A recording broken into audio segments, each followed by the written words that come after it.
बच्चों तो कैसे हैं आप सब। आई होप कि आप लोग बहुत अच्छे होंगे और अच्छे से स्टडी आप लोग कर रहे होंगे। तो आज हम इस वीडियो में देखने वाले हैं प्रश्नावली 5.1 का जितना भी क्वेश्चन है सभी के सभी क्वेश्चनों को एकदम रापचिक तरीके से हल करने वाले हैं। तो चलिए एक एक क्वेश्चन को लेकर चलते हैं और कंसेप्ट के साथ समझते हैं।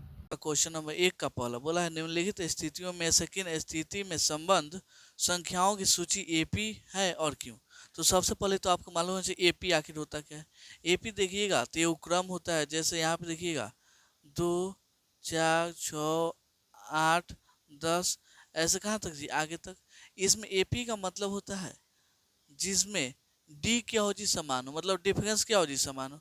इसमें देखिएगा तो पहला को बोलते हैं A1, दूसरा को बोलते हैं A2, तीसरा को A3, चौथा को A4, पांचवा को A4, ऐसे ऐसे ऐसे जाते जाते AN, मतलब एनवा पद तक हम जा सकते हैं। ठीक है, इसमें से जी डी, जो डी होता है, डी का फॉर्मूला क्या होता है जी, A2 माइनस A1, मतलब दूसरे में से ठीक पहले को क्या करना है जी, घटा देना है। यहाँ पर डी का वैल्यू कितना हो जाएगा, A3 माइनस A2 भी हो जाएगा। यहाँ पे डी का वैल्यू A4 माइनस A3 भी हो जाएगा। मतलब यहाँ क्या हो जी, ठीक पहला क्या करेंगे, घटाएंगे। ठीक है, तो यहाँ पे हम करते हैं हल। क्या बोला है जी, यहाँ पे देखिए बोला है प्रत्येक किलोमीटर के बाद का टैक्सी का किराया, जबकि जबकि प्रथम किलोमीटर के लिए प्रथम किराया कितना जी, 15 रुपया, और प्रत्येक अतिरिक्त किलोमीटर के लिए 8 रुपया किराया देने पड़ते हैं। मान लीजिए यहाँ से यहाँ तक कोई क्या है जी रास्ता, पहले किलोमीटर के लिए कितना देना पड़ता है जी, 15 रुपया।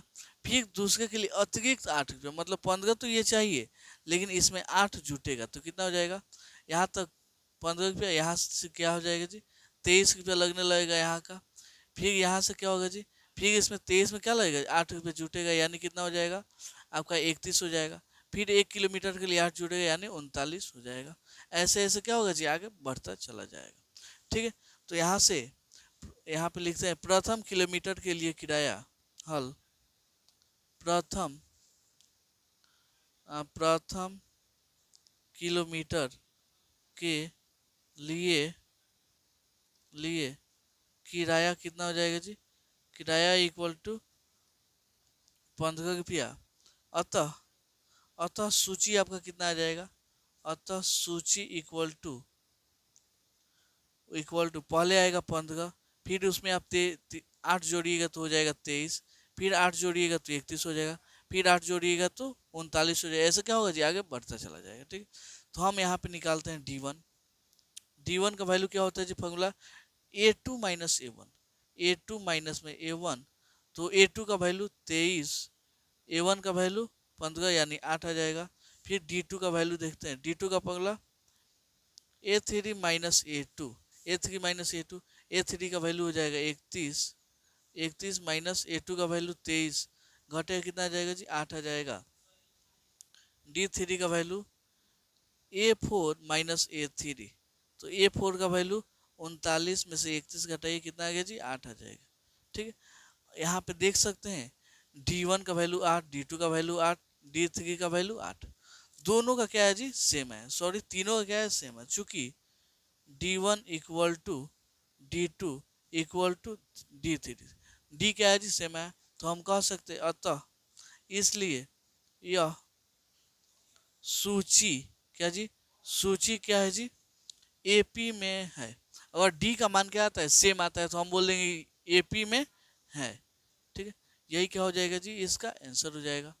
तो उम्मीद करता हूँ आपको ये क्वेश्चन बहुत अच्छे से समझ में आया होगा।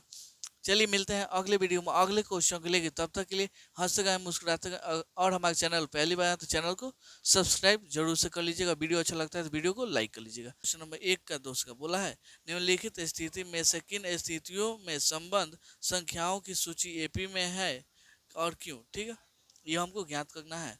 तो पहले बोला है किसी बेलन में उपस्थित हवा की मात्रा, जबकि वायु निकालने वाला पंप प्रत्येक बार बेलन का शेष हवा का 1/4 भाग बाहर निकाल देता है। हमको ज्ञात करना है एपी में है कि नहीं। तो सबसे पहले यहाँ देखिएगा कोई एक बेलन है, क्या है जी, बेलनाकार कोई यहाँ पे बर्तन है। जैसे यहाँ पे हम इसको थोड़ा गोल बना लेते हैं कि आपको समझ में आए कि ये क्या है जी, एक बेलन है। इसमें ऊपर से एक पंप किया जाता है, क्या जी, एक पंप है जिसको क्या किया जाता है जी, यहाँ पे दबाया जाता है तो इधर साइड से एक हवा निकल जाता है। हवा क्या होता है जी, निकलता है। कितना निकलता है जी, इस पूरे जितना इसमें हवा होगा उसका 1/4 भाग बाहर निकल जाता है। तो यहाँ पे सबसे पहले हम मान लेते हैं हल। हल यहाँ पे लिखिएगा, यहाँ पे लिखिएगा माना, माना बेलन में हवा की मात्रा, क्या जी, माना बेलन में हवा की मात्रा यहाँ पे कितना हो जाएगा जी, यहाँ पे हम लेते हैं x, कितना जी, x। तो एक भाग में कितना लिख रहा है, 1/4, किसका, जितना पूरा उसमें हवा होगा उसका। तो यहाँ पे हम आते हैं प्रश्न से, प्रश्न से क्या हो जाएगा यहाँ पे A2 का वैल्यू, A1 का ये क्या हो जाएगा जी आपका, A1 का वैल्यू कितना, पहले 1, उसके बाद आता है तो A2, यहाँ पे लिखते हैं हवा कमा हवा का 1/4, क्या जी, हवा कमा हवा का 1/4 भाग बाहर निकालने पर, भाग बाहर निकालने पर, निकालने पर, ठीक है। किसका जी, हवा पूरा कितना, इतना, हवा का 1/4, पूरा हवा कितना है x, और उसी हवा का 1/4 भाग निकालने पर। तो यहाँ पे हो जाएगा एक में 1 से गुना होगा 1/4, यानी एलसीएम लीजिएगा 4, 4 माइनस 1 यानी 3/4। एक बार में कितना निकलेगा जी, इतना निकल जाएगा, ठीक है। उसके बाद फिर आते हैं A3 का वैल्यू निकालते हैं यहाँ से। A3 क्या होगा जी, वही होगा हवा, हवा कमा हवा का 1/4 भाग बाहर निकालने पर, बाहर निकालने पर क्या हो जाएगा जी, बाहर निकालने पर। A3 का वैल्यू यहाँ से, पूरा हवा उसमें बचा कितना है जी, बचा है आपका 3/3, 3/4। उसी 3/4 का कितना जी, 1/4 भाग क्या किया जाता है, बाहर निकाला जाता है। क्या किया जाता है जी, बाहर निकाला जाता है। तो यहाँ पे 3/4 हो जाएगा, यहाँ पे माइनस 3 में 1 से गुना हो 3, 4 चौका 16, एलसीएम लीजिएगा 16, 4 4 3 12 हो जाएगा, माइनस 3 यानी 12 में से 3 गया 9/16, कितना है जी, A3 का वैल्यू यहाँ पे इतना आ गया। अब अतः, अतः आपको सूची क्या मिलेगा जी, अतः सूची इक्वल टू, सूची इक्वल टू क्या हो जाएगा, एक, पहले 1, फिर 3/4, फिर 9/16। इसको हम जांच करते हैं कि क्या एपी में है। तो यहाँ पे जांच करने के लिए आपको सबसे पहले एक पेज लेते हैं, जांच यहाँ पे देखिएगा, जांच में हम देखते हैं डी का वैल्यू निकाल के देख लेंगे कि अगर डी का वैल्यू क्या आता है जी, सही आता है। जांच, जांच डी का वैल्यू यहाँ से हो जाएगा D1 का वैल्यू A2 माइनस A1, तो A2 का वैल्यू 3/4 हो जाएगा, और A1 का वैल्यू 1, एलसीएम 4 3, यहाँ पे 4 कितना जाएगा, -1, 1/4। अगर D2 का वैल्यू निकालते हैं, D2 का कितना हो जाएगा, A3 माइनस A2, A3 का वैल्यू 9/16, A2 का वैल्यू 3/4। यहाँ पे देखिएगा एलसीएम 16 9, 4 मत करेगा 4 3 12, 12 में से 9 गया माइनस में 3/16। देखिएगा तो यहाँ पे चूंकि D1 और D2 आपस में क्या आएगा जी, बराबर नहीं आएगा, इसलिए यह क्या होगा जी, एपी में नहीं होगा। तो यहाँ पे लिखते हैं ए, अतः, अतः यह सूची, अतः यह सूची एपी में नहीं है। एपी में क्या होगा जी, नहीं होगा, यही इसका क्या हो जाएगा, आंसर हो जाएगा। तो उम्मीद करता हूँ आपको ये क्वेश्चन बहुत अच्छे से समझ में आया होगा। 31 का बोला है, निम्नलिखित स्थितियों में से किन स्थितियों में संबंध संख्याओं की सूची एपी है और क्यों, ठीक है। अब 3 नंबर आपका क्वेश्चन बोला है, प्रत्येक मीटर की खुदाई के बाद एक कुआं खोदने में आई लागत, जबकि प्रथम मीटर खुदाई की लागत 150 रुपया है और बाद में प्रत्येक मीटर खुदाई की लागत 50 रुपया है, ठीक है। तो आप यहाँ पे देख सकते हैं, यहाँ पे मान लीजिए यहाँ पे क्या होगा जी, कुआं का खुदाई होगा। यहाँ पे प्रथम मीटर के लिए कितना लेगा है जी, प्रथम मीटर के लिए आपका 150 लेगा है। लेकिन फिर उसके बाद क्या जी, फिर उसके बाद 1 मीटर खुदाई करता है तो उसकी लागत कितनी हो जाती है जी, उसकी लागत अतिरिक्त इसका लेता है 50 रुपये। किसका जी? इसका 50, मतलब कितना जी? 150 प्लस 50, ठीक है। और फिर अगला खुदाई करता है, अगला 1 मीटर करता है यहाँ पे, ये वाला अगला खुदाई तो यहाँ पे लेता है, ये वाला तो लेगा है 50 प्लस 150, और फिर से अलग से 50 रुपये, मतलब उसका 50 रुपये क्या हो रहा है जी? बढ़ रहा है, ठीक है। तो यहाँ पे हम करते हैं इसको हल, यही हमको जांच करना है कि एपी में है कि नहीं। तो सबसे पहला हम क्या करते हैं जी? माना कि क्या लिखिएगा यहाँ पे? माना कि प्रथम मीटर, माना कि प्रथम मीटर खुदाई की लागत, क्या जी? खुदाई की लागत इक्वल टू कितना हो जाएगा जी आपका? 150 दे दिया है, 150 रुपया यहाँ पे। तो कैसे हो जाएगा जी? पहले मीटर के लिए 150, फिर अगले मीटर के लिए क्या होगा जी? 150 प्लस 50, फिर उसके अगले 150 प्लस 50, ठीक है। फिर अगला ऐसे ही क्या होगा जी? आगे बढ़ता चला जाएगा। तो आपका सूची यहाँ से क्या प्राप्त होगा जी? अतः सूची इक्वल टू, आप देख सकते हैं, सूची इक्वल टू क्या हो जाएगा? 150, ये वाला 150 प्लस 50 क्या होगा जी? 200, यहाँ पे 150 प्लस 50 यहाँ पे हो जाएगा 250। ऐसे ही क्या होगा जी? आगे बढ़ता चला जाएगा। तो यहाँ से D1 का मान कैसे हो जाएगा जी? D1 का फॉर्मूला क्या होता है जी? A2 माइनस A1, तो ये हो जाएगा A1, ये हो जाएगा A2, ये हो जाएगा A3, ठीक है। तो A2 का वैल्यू 200, कितना है जी? 200 घटा गए हैं A1 150, 200 में 150 गया 50, ठीक है। यहाँ पे D2 का मान निकालना हो तो A3 माइनस A2, तो A3 का वैल्यू 250, यहाँ पे A2 का मान हो जाएगा आपका 200, यहाँ पे कितना आएगा जी? 50। इसका मतलब देखिएगा तो D का वैल्यू क्या आएगा जी? सेम यहाँ पे, चूँकि D1 इक्वल टू D2 आ गया, तो हम यहाँ पे क्या लिख सकते हैं? अतः यह सूची AP में है, क्या जी? अतः यह सूची AP में है। यही क्या हो जाएगा जी? इसका आंसर हो जाएगा। तो उम्मीद करता हूँ आपको ये क्वेश्चन बहुत अच्छे से समझ में आया होगा। क्वेश्चन नंबर 1 का चौथा बोला है, निम्नलिखित स्थितियों में से किन स्थिति में संबंध संख्याओं की सूची AP है और क्यों? यहाँ पे 4 नंबर बोला है, खाते में प्रत्येक वर्ष का मिश्रण जबकि 10,000 की राशि 8% वार्षिक दर से चक्रवृद्धि ब्याज पर जमा की जाती है। तो यहाँ से हम इसको करते हैं हल। सबसे पहले देखिएगा तो यहाँ पे दिया है, क्या दिया है जी? प्रथम वर्ष की राशि। यहाँ पे प्रथम वर्ष की राशि कितना दे दिया है जी? प्रथम वर्ष की राशि देखिएगा तो दिया है 10,000, कितना जी? 10,000। यहाँ पे दर दिया है, मतलब रेट दिया है कितना का जी? 8% का। यहाँ पे समय आपका कितना दिया है जी? 1 साल। कितना जी? समय 1 ही साल में जमा किया जाता है ना। अब यहाँ पे देखिएगा तो लिखते हैं दूसरे वर्ष की राशि का ब्याज। यहाँ पे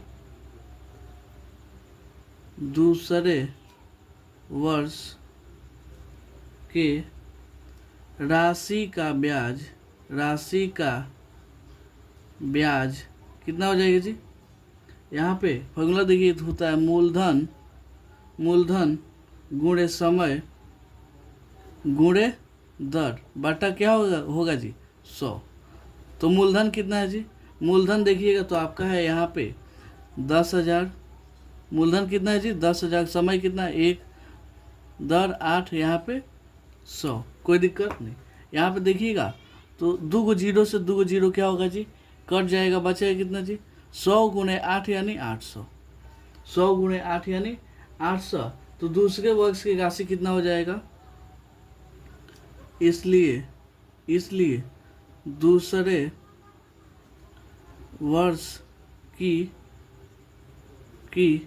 राशि इक्वल टू आपका हो जाएगा 10,000 प्लस 800। कितना हो जाएगा जी? 10,800, ठीक है। ये क्या हो जाए? दूसरे वर्ष की राशि हो गया। अब आते हैं तीसरे वर्ष का ब्याज। क्या जी? यहाँ पे अब तीसरे वर्ष का ब्याज, फॉर्मूला वही होगा। फॉर्मूला क्या होगा जी? मूलधन गुणे समय गुणे दर। अब आपका मूलधन यहाँ पे कितना हो जाएगा जी? बटा में यहाँ पे 100 लिख लीजिए। मूलधन कितना? 10,800, ठीक है। समय 1 साल, दर 8, यहाँ पे 100, 0 से 0 कर गया। यहाँ पे देखिएगा 108 में 8 से गुणा कीजिएगा तो आपका आ जाएगा 864। कितना जी? 64।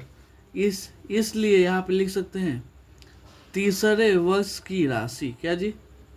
तीसरे वर्ष की राशि कितना हो जाएगा जी? यहाँ पे 10,800 में जोड़ेंगे कितना जी? 864। आपका आएगा यहाँ पे 11,664। कितना जी? 11,664। तो यहाँ पे आप सूची देख सकते हैं। अतः सूची इक्वल टू क्या हो जाएगा जी?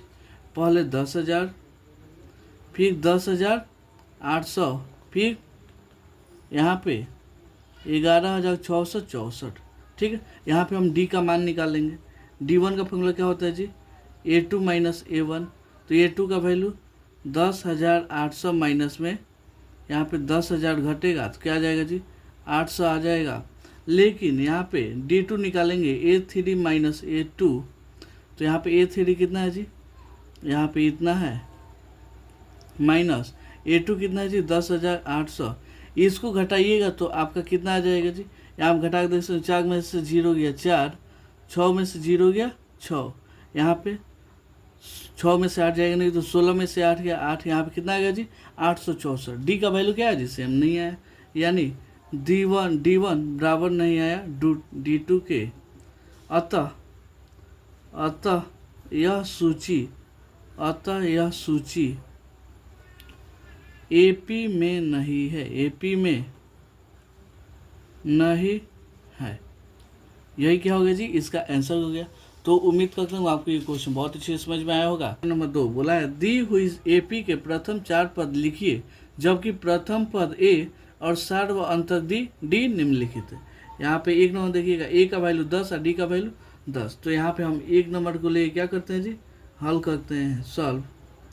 यहाँ पे चूँकि A का वैल्यू 10 और D का वैल्यू 10, ठीक है। तो आपको मालूम होगा AP का व्यापक रूप क्या होता है जी? इसलिए AP का व्यापक रूप देखिएगा तो होता है A plus D A plus 2D A plus 3D। ऐसे ही क्या होता है जी? आगे बढ़ता चला जाएगा। हमको 4 को चाहिए तो 4 को ले लेते हैं, A प्लस 4D, ठीक है। A का वैल्यू 10, यहाँ पे 10 प्लस D का वैल्यू 10, यहाँ पे 10 प्लस 2 गुणे D का वैल्यू 10, यहाँ पे 10 प्लस 3 गुणे D का वैल्यू 10, यहाँ पे हो जाएगा 10 प्लस 4 गुणे D का वैल्यू इतना। चलिए यहाँ पे कितना हो जाएगा? 10 तो 10, यहाँ पे 10 और 10 कितना हो जाएगा? 20। यहाँ पे 2 में 10 से गुना होगा तो 20 और 10 30 हो जाएगा। यहाँ पे कमा होगा, यहाँ पे 30 10 40, यहाँ पे 40 10 50। यही क्या होगा जी? आपका AP का आंसर हो गया। क्या होगा जी? यही इसका AP का आंसर हो गया। अब आते हैं इसमें का 2 नंबर क्वेश्चन। 2 नंबर क्वेश्चन को क्या करते हैं जी? हल। यहाँ पे देखिएगा तो A का वैल्यू दिया है -2 और D का वैल्यू 0। तो यहाँ पे लिखेंगे इसलिए AP का क्या जी? व्यापक रूप। AP का व्यापक रूप क्या हो जाएगा जी? A plus D A plus 2D A plus 3D A plus 4D, ठीक है। A का वैल्यू -2, यहाँ पे हो जाएगा -2 प्लस 0, यहाँ पे -2 प्लस 2 गुणे 0, यहाँ पे -2 प्लस 3 गुणे 0, यहाँ पे -2 प्लस 4 गुणे 0, क्योंकि D का वैल्यू कितना जी? 0। तो यहाँ पे आ जाएगा -2, यहाँ पर भी -2, यहाँ पर भी -2, क्योंकि 0 में किसी भी संख्या से गुणा होगा तो क्या होगा जी? 0 ही हो जाएगा। यही AP का क्या है जी, 4 गो पद आ गया। ठीक है, अब आते हैं इसका अगला।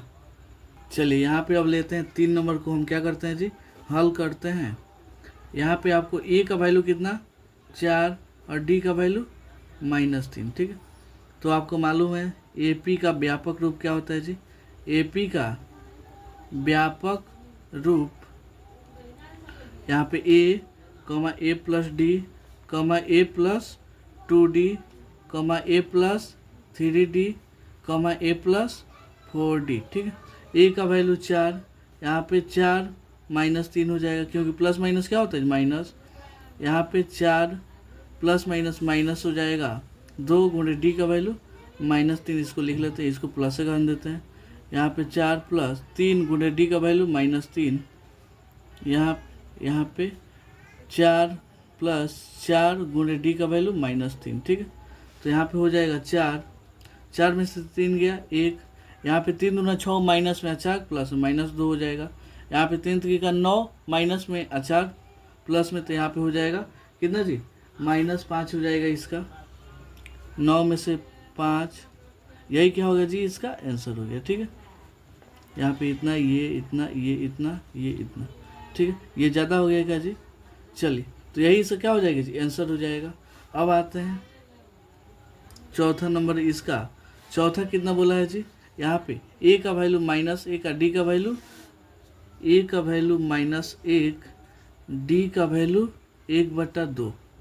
व्यापक रूप क्या होता है आपको मालूम है, A plus D, A plus 2D, A plus 3D, और A प्लस क्या हो जाएगा जी, 4D आप लिख सकते हैं। अच्छा है, इतना सभी क्या हो जाएगा आपका काम चल जाएगा। यहाँ पे लिख ही लेते हैं A प्लस 4D। ठीक है, यहाँ पे A का वैल्यू -1, यहाँ पे 1 -1 होगा, प्लस D का वैल्यू 1/2, यहाँ पे -1 प्लस 2 गुणे D का वैल्यू 1/2, यहाँ पे -1 प्लस 3 गुणे 1/2। ठीक है, कोई दिक्कत नहीं। यहाँ पे देखिए -1, इसको आप जोड़िएगा, जैसे -1 बटा में इतना होगा, एल्सियम कितना 2, -2 प्लस 1 यानी कितना आ जाएगा, -1/2। कितना जी, -1/2, तो यहाँ पे हो जाएगा -1/2। यहाँ देखिए 2 से 2 खत्म, एक माइनस में एगो प्लस में क्या होगा जी, 0 इसका आ जाएगा। ये वाला -1, 3 एकम 3, 3/2, कुछ नहीं है तो एलसीएम लेंगे, कितना हो जाएगा 2, यहाँ पे -2 प्लस 3, तो यहाँ पे कितना आ जाएगा जी, 1/2। यही सब क्या हो जाएगा जी, आंसर हो जाएगा। ठीक है, अब आते हैं इसमें का 5 नंबर। 5 नंबर देखिएगा तो क्या बोला है जी, यहाँ पे -1, यहाँ पे कितना हो जाएगा जी, A का वैल्यू -1.25, यहाँ पे ये कितना हो जाएगा जी, D का वैल्यू -0.25, D का वैल्यू -0.25, वही हो जाएगा AP का व्यापक रूप। क्या जी, AP का व्यापक रूप formula A plus D, A plus 2D, A plus 3D। A का वैल्यू -1, इतना, यहाँ पे -1.25 प्लस D का वैल्यू माइनस, यहाँ पे 0.25, यहाँ पे ये वाला हो जाएगा, यहाँ पे -1.25, यहाँ पे 2, तो यहाँ पे 2 लिखिए, D का वैल्यू -0.25। ऐसे ही आगे क्या हो जाएगा जी, बढ़ जाएगा, यहाँ पे ले लेंगे, कॉमा हो जाएगा, A का वैल्यू -1.25 प्लस 3 गुणे D का वैल्यू -0.25। अब इसको आप आराम से क्या कर सकते हैं जी, हल करके आप आसानी से इसको बना सकते हैं। तो उम्मीद करता हूँ आपको ये क्वेश्चन बहुत अच्छे से समझ में आया होगा। क्वेश्चन नंबर 3 बोला है, निम्नलिखित में से प्रत्येक AP के लिए प्रथम पद तथा सार्व अंतर लिखिए। तो प्रथम पद आपको मालूम है, यहाँ से हम करते हैं हल। प्रथम पद क्या होता है जी, जो पहला होता है यही क्या होता है जी, प्रथम पद होता है। तो यहाँ पे आपका प्रथम पद यानी A का वैल्यू आपका कितना हो जाएगा जी, यहाँ पे 3 चल गया, यही हो जाएगा 3। ठीक है, अब आता है यहाँ पे सार्व अंतर इक्वल टू कितना हो जाएगा, सार्व अंतर यानी डी का वैल्यू, डी का फॉर्मूला कितना होता है जी, A2 माइनस A1। तो A2 का वैल्यू यहाँ पे 1 माइनस A1 का वैल्यू 3, यानी आपका आ गया -2। यही क्या होगा जी इसका आंसर। ठीक है, प्रथम पद 3 और सार्वअंतक -2। वही काम यहाँ पे होगा, इसको भी हम करेंगे हल। ठीक है, यहाँ पे प्रथम पद क्या हो जाएगा जी, प्रथम पद यानी A इक्वल टू -5। यहाँ पे सार्व अंतर D का मान कितना हो जाएगा, फॉर्मूला A2 माइनस A1। तो A2 का मान कितना है जी, -1 माइनस A1 का वैल्यू -5। तो यहाँ पे -1 माइनस माइनस प्लस हो जाएगा 5, यहाँ से कितना आ जाएगा 4। यही क्या हो गया जी इसका आंसर हो गया, सर्वांतक 4 और प्रथम पद -5। ठीक है, अब आते हैं यहाँ से, इसको हम करेंगे हल, वही काम होगा। यहाँ पे प्रथम पद कितना हो जाएगा जी, प्रथम पद यानी A का वैल्यू हो जाएगा आपका 1/3 और सार्व अंतर इक्वल टू फॉर्मूला क्या होता है जी, A2 माइनस A1। ठीक है, तो A2 का वैल्यू कितना 5/3, A1 का वैल्यू 1/3। एलसीएम लेंगे तो कितना हो जाएगा 3, 5 माइनस 1 यानी कितना आ जाएगा जी 4/3। ये क्या हो गया जी इसका सार्वअंतर हो गया, यही क्या हो गया इसका आंसर हो गया। अब आते हैं यहाँ से, इसमें भी क्या हो गया जी, हल करेंगे हल। प्रथम पद क्या जी, प्रथम पद इक्वल टू A का मान कितना हो जाएगा 0.6 और सार्व अंतर कितना हो जाएगा जी, सार्व अंतर यानी आपका D का मान formula A2 minus A1। A2 का मान कितना 1.7, A1 का वैल्यू 0.6, 7 में 6 हो गया 1 और 1 में से 0 गया 1, यही क्या हो जाएगा जी इसका आंसर हो जाएगा। ठीक है, तो उम्मीद करता हूँ आपको ये क्वेश्चन बहुत अच्छे समझ में आया होगा। क्वेश्चन नंबर 4 बोला है निम्नलिखित में से कौन कौन AP है, यदि कोई AP है तो इसका सार्व अंतर ज्ञात कीजिए और इसके 3 और पद लिखिए। तो यहाँ से हम इसको करते हैं हल। सबसे पहले यहाँ पे प्रथम पद कितना हो जाएगी जी आपका, प्रथम पद यानी A का मान, प्रथम पद A का मान आपका कितना हो जाएगा 2। ठीक है, और सार्व अंतर निकालना है यानी D1 का फॉर्मूला क्या होता है जी, A2 माइनस A1। तो A2 का मान 4 में से 2 गया 2। ठीक है, और A2 का मान यहाँ पे हो जाएगा A3 माइनस A2। तो A3 का मान 8, 8 में से A2 गया यानी 4, तो 8 में 4 गया 4।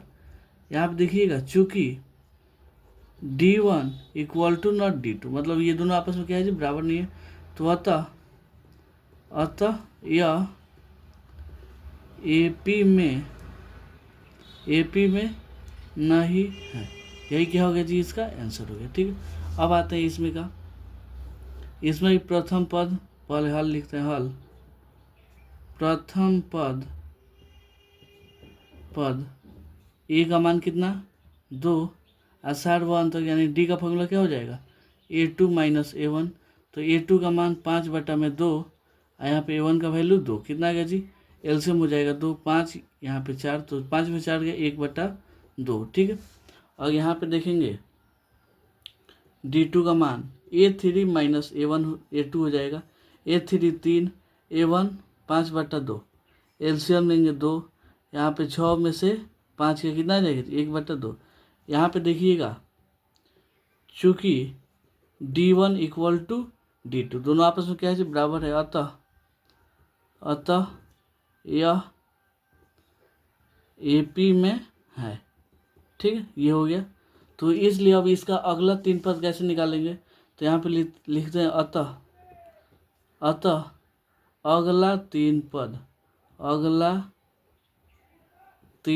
पद कैसे हो जाएगा जी, A कितना देखिए कितना चल गया 1 2 3 4, तो अब A 5वां निकालना है फॉर्मूला A प्लस 4D।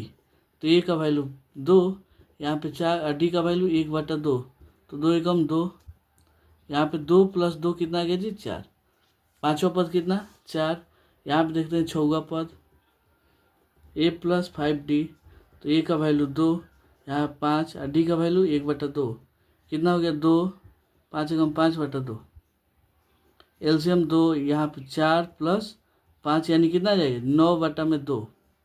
और सातवां पद कैसे निकलेगा जी, a + 6d, तो a का वैल्यू 2, 6 और d का वैल्यू 1/2 यानी 3, कितना आ जाएगा जी 2 + 3 यानी 5। इसका अगला यही क्या हो गया जी, इसका आंसर हो जाएगा। ठीक है, तो उम्मीद, चलिए अब देखते हैं इसका अगला। चलिए यहाँ पे देखते हैं, इसको हम करते हैं हल। प्रथम पद यानी ए का वैल्यू कितना हो जाएगा जी आपका -1,2। d1 का मान चाहिए तो a2 का वैल्यू -3, यहाँ पे a1 का वैल्यू -1, यहाँ पे 2, -3,2 माइनस माइनस प्लस हो जाएगा, यहाँ पे इतना घटेगा तो कितना आ जाएगा, बड़ा कौन ये, तो 2 में से 2 गया, यहाँ पे 0 आ जाएगा, और 3 में से 1 गया 2, यहाँ पे -2,0 यहाँ पे। अब यहाँ पे d2 का वैल्यू कितना हो जाएगा a3, तो a3 का वैल्यू -5.2 माइनस a2 का वैल्यू माइनस इतना। ठीक है, घटाएंगे तो -5.2 माइनस माइनस प्लस 3.2 घटेगा तो 2 में से 2 गया 0, 5 में से 3 गया 2। ठीक है, ये इसमें आ गया। अब यहाँ पे देखेंगे क्या हो जाएगा, चूंकि d1 बराबर है किसके जी, d2 के, अतः यह AP में है, क्या जी AP में है। ठीक है, इसलिए अगला 3 पद कितना हो जाएगा, इसलिए अतः इसका अगला 3 पद कैसे निकलेगा जी, 3 पद इसका देखिएगा, तो डी का यहाँ पे अगला 3 पद कैसे निकाल सकते हैं आप लोग, यहाँ पे 1 2 3 4 को दिया है तो a 5वां निकालिए, कितना हो जाएगा जी a + 4d, तो a का वैल्यू कितना जी -1.2 + 4, और d का वैल्यू कितना है जी -2.0 यानी -2, यहाँ पे -1.2, यहाँ पे -8 हो जाएगा, तो यहाँ पे कितना हो जाएगा जी -9.2। ठीक है, अब यहाँ से a6 का वैल्यू a + 5d, तो a का वैल्यू -1.2 + 5, और d का वैल्यू -2.0 यानी 2, यहाँ पे माइनस इतना हो जाएगा, यहाँ पे -10 हो जाएगा, देखिएगा तो -11.2 क्या हो जाएगा जी -11.2।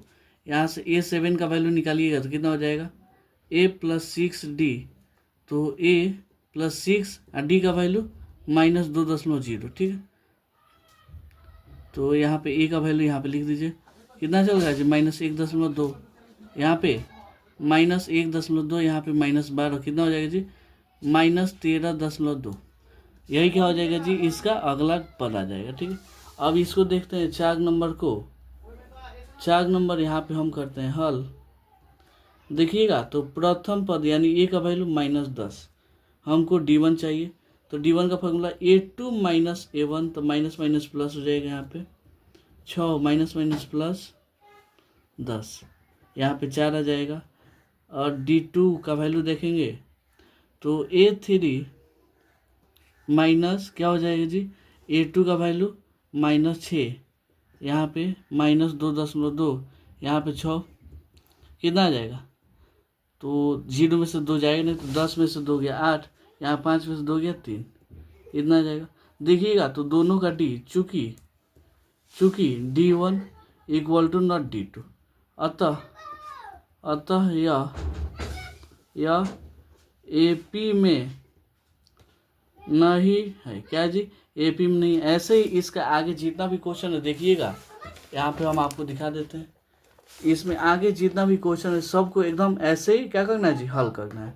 बिल्कुल आसान है, आप अपने से भी कर सकते हैं, करके हमें कमेंट कीजिए किसका कितना आंसर आता है। ठीक है, तो चलिए मिलते हैं अगले वीडियो में अगले क्वेश्चन को लेकर, तब तक के लिए धन्यवाद।